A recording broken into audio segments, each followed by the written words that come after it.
দূরে তবু কাছে যে যেখানে আছে সবাইকে আন্তরিক প্রীতি ও শুভেচ্ছা টেকনিক ইজি এডুকেশনের পক্ষ থেকে স্বাগত জানাচ্ছি নতুন একটি গণিতের ক্লাসে। আজকের ক্লাসে আমরা আলোচনা করব 2020 সালে এসএসসি পরীক্ষায় আসা একটি প্রশ্ন। এটা ঢাকা বোর্ডে এসেছিল। এটা তোমাদের পাঠ্য বইয়ের বৃত্ত নামক অধ্যায় থেকে, অর্থাৎ নবম দশম শ্রেণীর অষ্টম অধ্যায়ের। তো এই কোশ্চেনটা হচ্ছে 8 অধ্যায়ের একটি সম্পাদ্য দেখতে পাচ্ছ। তো ঢাকা বোর্ডে এখান থেকে দুইটা প্রশ্ন এসেছিল 2020 সালে, এটা হচ্ছে দ্বিতীয় প্রশ্ন। এখানে আমরা দেখতে পাচ্ছি যে a equals to 5 centimetre, b equals to 8 centimetre এবং দুইটি রেখাংশ ভ্যালু দেওয়া আছে এবং angle x is equals to 145 degree একটি অ্যাঙ্গেল দেওয়া আছে। আচ্ছা, এটা আমরা প্রশ্ন উদ্দীপকটা পড়লাম, আর এখানে দেখো একটা কিউআর কোড দেওয়া আছে। এই কিউআর কোডের বিশেষত্ব হচ্ছে যে এইটা হচ্ছে আমাদের ইজি ম্যাথ বইয়ের একটা কিউআর কোড। আমাদের ইজি ম্যাথ বইটিতে প্রত্যেকটি প্রশ্নের সাথে, প্রতিটি বিষয়ের সাথে, প্রতিটি টপিকের সাথে একটি করে কিউআর কোড দেওয়া আছে। তার মানে তোমার বইয়ের শুরু থেকে শেষ পর্যন্ত প্রত্যেকটা বিষয়ের সাথে একটা করে কিউআর কোড আছে। মানে তুমি যদি কিউআর কোডটা স্ক্যান করো, সাথে সাথে এই ক্লাসটি দেখতে পাবে। তাহলে তোমার বইয়ের যে কোনো জায়গায় যে কোনো সমস্যা হলে তুমি সাথে সাথে ক্লাসটি করে নিতে পারবা। তাহলে যারা এখনও পর্যন্ত এই বইটি সংগ্রহ করনি, ইজি ম্যাথ বইটি সংগ্রহ করনি, তারা দ্রুত সময়ের মধ্যে বইটি সংগ্রহ করে নাও এবং তোমার প্রয়োজনীয় ক্লাসগুলো করে নাও। এখন আমরা আমাদের এই ক্লাসটি করব। ওকে, তা আমাদের প্রশ্ন কতে কি বলছে দেখি আমরা, যে এমন একটি সমদ্বিবাহু ত্রিভুজ আঁকো যার ভূমির দৈর্ঘ্য বি এবং সমান সমান বাহুর দৈর্ঘ্য এ এর সমান। অঙ্কনের চিহ্ন আবশ্যক, বিবরণ দিতে বলেনি। খুবই সিম্পল জিনিস। একটা সমদ্বিবাহু ত্রিভুজ আঁকবো যার ভূমি হচ্ছে বি আর সমান সমান বাহুর দৈর্ঘ্য হচ্ছে এ। তাহলে এই দেখো, আমরা যদি ত্রিভুজটাকে আঁকি, আমরা একটু দেখি আমাদের এখানে আমরা কি করেছি, তারপর তোমাদেরকে দরকার ফ্রি হ্যান্ডে ওইটাকে দেখাবো। এই দেখো, এখানে আমরা মনে করলাম যে আমাদের একটা বাহু হচ্ছে এ, একটা বাহু হচ্ছে বি। তাহলে যে কোনো একটা রশ্মি নিলাম, সেখান থেকে আমি বি এর সমান করে অংশটা কাটলাম। এরপর সমান সমান বাহু এ, এটার সমান ব্যাসার্ধ নিয়ে এ এবং বিকে কেন্দ্র করে দুইটি বৃত্তচাপ আঁকি। তারপর এগুলোকে, এই বৃত্তচাপ দুইটি মনে করে বি বিন্দু ছেদ করে এ বি আর বি সিকে যোগ করে দিই। তাহলে কিন্তু এটা একটা ত্রিভুজ হয়ে গেল। তো এটা আর অন্যরকমভাবে আবার হতে পারে। সেটা হচ্ছে কি বলতো, যে আমার বিটাকে আমি ছোটো নিতে পারি। ধরো এ হচ্ছে এটা আর বি হলো এইটা। তো এ আর এটা হলো বি, এটা হলো সমান সমান বাহু। তাহলে আমি যে কোনো একটা রশ্মি নিলাম, সেখান থেকে মনে করো আমি বি এর সমান করে কাটলাম। ধরো যে কোনো রশ্মি নিয়ে এসি সমান বি এর সমান করে কাটলাম, এটা মনে করো ডি পর্যন্ত। এবার এই এ এর সমান ব্যাসার্ধ নিয়ে দুইটি বৃত্তচাপ আঁকি, এ কে কেন্দ্র করে এবং সি কে কেন্দ্র করে। ধরো বৃত্তচাপ দুইটি পরস্পর বি বিন্দু ছেদ করলো, তাহলে B A R B C যোগ করে, এটাও হতে পারে। সমদ্বিবাহু ত্রিভুজের ক্ষেত্রে কখনো ভূমি বড় হতে পারে, কখনো ভূমি সমান সমান বাহুর চেয়ে ছোট হতে পারে।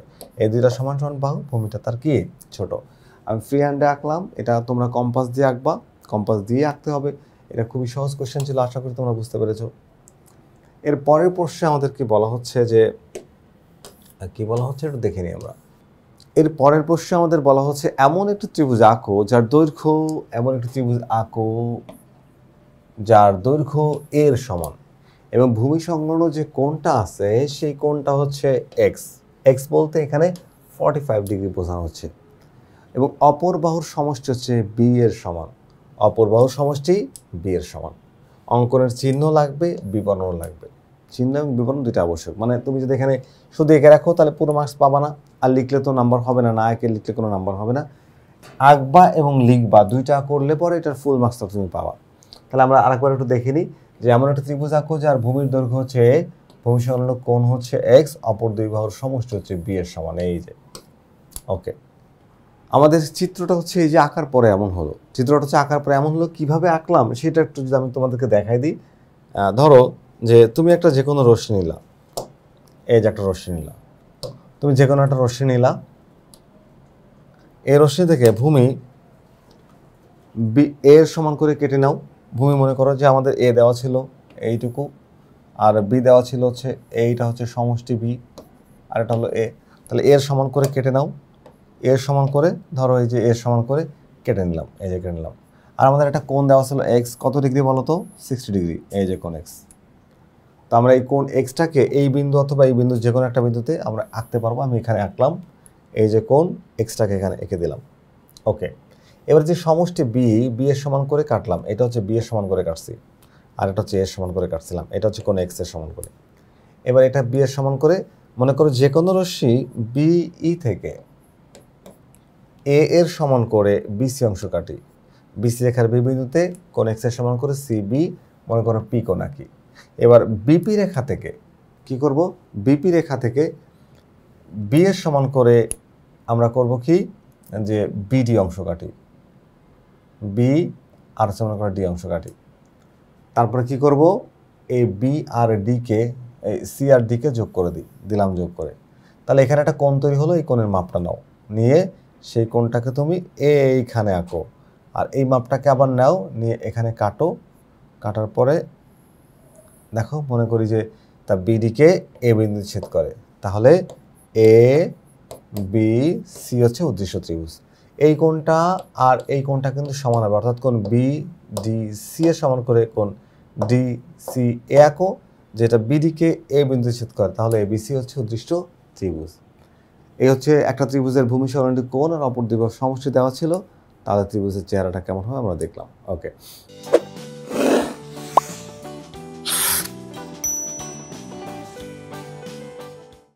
আচ্ছা, এরপরে আমরা যে কাজটা করব তা হচ্ছে পরের প্রশ্নে যাব। আচ্ছা, এই ডিটেলসটা তোমরা কিন্তু তোমাদের নিজেদের মতো করে লিখতে পারবা, কোনো প্রবলেম নাই। এই যে আমরা দেখো এখানে চিত্র টাকার পরে যে কোনো একটা রশ্মি নিলাম, সেই রশ্মি থেকে আমরা এর সমান করে কেটেছি, এখানে কোণ এক্স এর সমান করে কোণ সি বি এফ কোণ আঁকলাম। তারপরে এইখান থেকে আমরা কি করেছি বলতো, সি আর ডিকে যোগ করে দিই, এখানে যে কোণটা তৈরি হয় সেই কোণের মাপ নিয়ে এখানে কোণ আঁকো, তাহলে ত্রিভুজ তৈরি হয়ে যায়।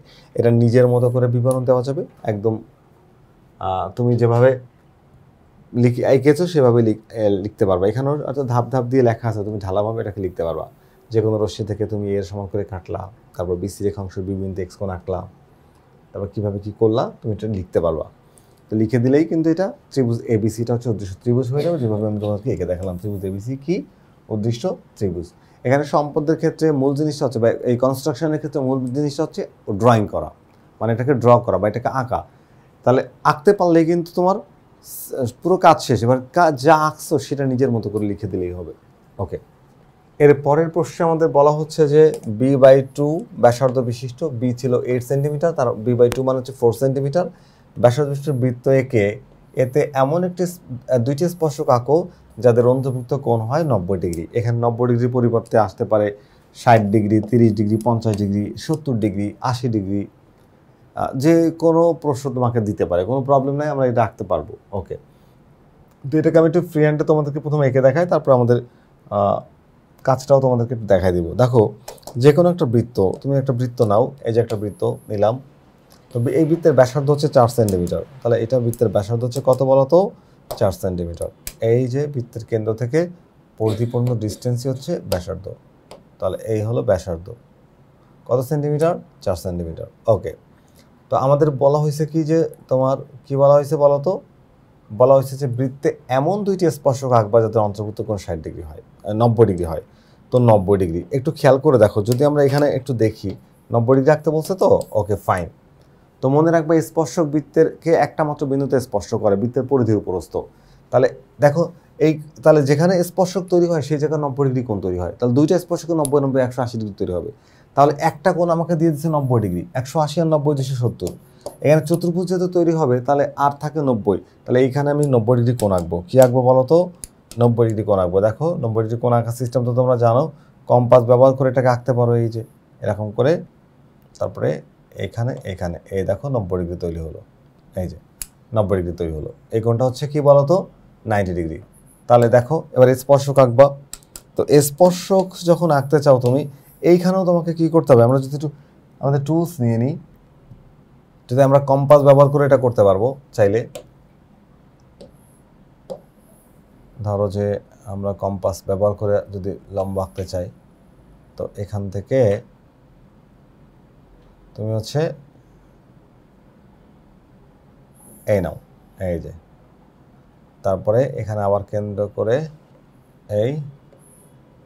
এখানে আবার কেন্দ্র করে মনে করো যে একই মাপ থাকবে, টান দিলা 11 টেনে দিই, আর এখানে ধরে একই মাপ থাকবে, টেনে দিই। তারপরে কি করব আমরা, তারপরে হচ্ছে যে তোমার এখান থেকে স্কেল ধরে এভাবে সরলরেখা টেনে দিব, দিলাম টেনে, ঠিক আছে। ওকে, দেখো তাহলে এই কোণটা হয়ে গেল 90 ডিগ্রি। ঠিক আমরা এখান থেকে একটা কোণ আঁকবো, সেটা 90 ডিগ্রি হবে। এখান থেকে একটা কোণ আমরা আঁকবো, সেটাও 90 ডিগ্রি হবে। তো আমি এটাকে এমনি এমনি এঁকে দিচ্ছি, মনে করো যে তোমরা, ওকে, এখানে আমি আর দেখালাম না কম্পাস দিয়ে, তোমরা তো বুঝতে পেরেছো, একটা বুঝতে পারলে দুইটাও বোঝা যাবে, সমস্যা নেই। ওকে, এই কোণটাও 90 ডিগ্রি। তাহলে দেখো 90 90 90 কত হলো, 270 ডিগ্রি। তাহলে এই কোণটা হচ্ছে যে 90 ডিগ্রি। তোমার চিত্র কিন্তু কমপ্লিট হয়ে গেল। তাহলে দেখো এখানে মনে করো অকেন্দ্রবিশিষ্ট বৃত্ত, এখানে এ আর হচ্ছে বি, এ আর বি বিন্দুতে কোণ A B, A O B তুমি আঁকছো হচ্ছে কত ডিগ্রি, 90 ডিগ্রি। তাহলে এই বিন্দুতে 90 ডিগ্রি কোণ আঁকো, কোণ বি ও মনে করো পি, আর এখানে কোণ এ ও পি, আর এখানে আঁকো মনে করো কোণ ও বিপি। তাহলে ওই এ পি এবং বিপি মধ্যবর্তী কোণ হচ্ছে 90 ডিগ্রি, আর এপি এবং বিপি হচ্ছে সে স্পর্শক যাদের মধ্যবর্তী কোণ হলো কি 90 ডিগ্রি। তাহলে এপি আর বিপি হচ্ছে স্পর্শক, আর কোণ এ পি বি সমান হচ্ছে 90 ডিগ্রি। এটা হয়ে গেল। আশা করি তোমরা বুঝতে পেরেছো। এবার চলো আমরা আমাদের বই থেকে একটু এটা দেখে নেওয়ার চেষ্টা করি। এই দেখো, এই যে, তাহলে আমরা প্রথমে একটা ব্যাসার্ধ নিলাম, সেই ব্যাসার্ধে আমরা সেই ব্যাসার্ধটাকে বের করে নিলাম।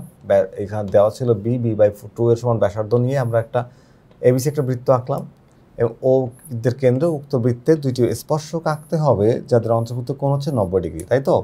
তাহলে প্রথমে কি করলাম, এই যে একটা কোণ আঁকলাম, এই দেখো কোণ, এই কোণটা হচ্ছে 90 ডিগ্রি, এই যে। তারপরে কি করছি, যেটা বৃত্তে ও এ এবং ও বি, এই যে ও বি রশ্মিটিতে বৃত্তের বি বিন্দুতে ছেদ করেছে, এই যে এটা। তারপরে ও এ রশ্মিটি বৃত্তের এই বিন্দুতে ছেদ করেছে, তাহলে এপি এখানে আমরা বি বিন্দুতে কি করব, এপি এবং ও বি এর বি বিন্দুতে বিপি, এই যে এটা লম্ব টানো, বিপি লম্ব টানো, আবার হচ্ছে এপি লম্ব টানো, টানলাম। তাহলে এই দুইটা পরস্পর পি বিচ্ছেদ করে, তাহলে এপি আর বিপি হচ্ছে স্পর্শক যাদের অন্তর্ভুক্ত কোণ হচ্ছে 90 ডিগ্রি, আর এখানে 90 ডিগ্রি, এখানে 90 ডিগ্রি। তাহলে এখানে একটা কি হয়ে গেল, 90 90 90, এটা তাহলে 90 ডিগ্রি হয়ে গেল। চতুর্ভুজের চারটা কোণের সমষ্টি 360 ডিগ্রি, এবং এটা একটা দেখতে বর্গের মতো হলো। আর এখানে এ বিন্দুতে স্পর্শ করলো বৃত্তকে, বি বিন্দুতে স্পর্শ করলো, এটা হচ্ছে স্পর্শক। একটা স্পর্শক, দুইটা স্পর্শক, এই দুইটা স্পর্শকের মধ্যবর্তী কোণ হচ্ছে 90 ডিগ্রি। তাহলে এপি আর বিপি হচ্ছে উদ্দিষ্ট স্পর্শক যাদের অন্তর্ভুক্ত বা মধ্যবর্তী কোণ হচ্ছে 90 ডিগ্রি ছিল। তো আমাদের এই প্রশ্নের সমাধানটি আমরা করলাম। আশা করি তোমাদের এই ক্লাসটি ভালো লেগেছে। তাহলে পরবর্তী ক্লাস দেখার আমন্ত্রণ জানিয়ে আজকের ক্লাসটা এখানে শেষ করছি। আল্লাহ হাফেজ।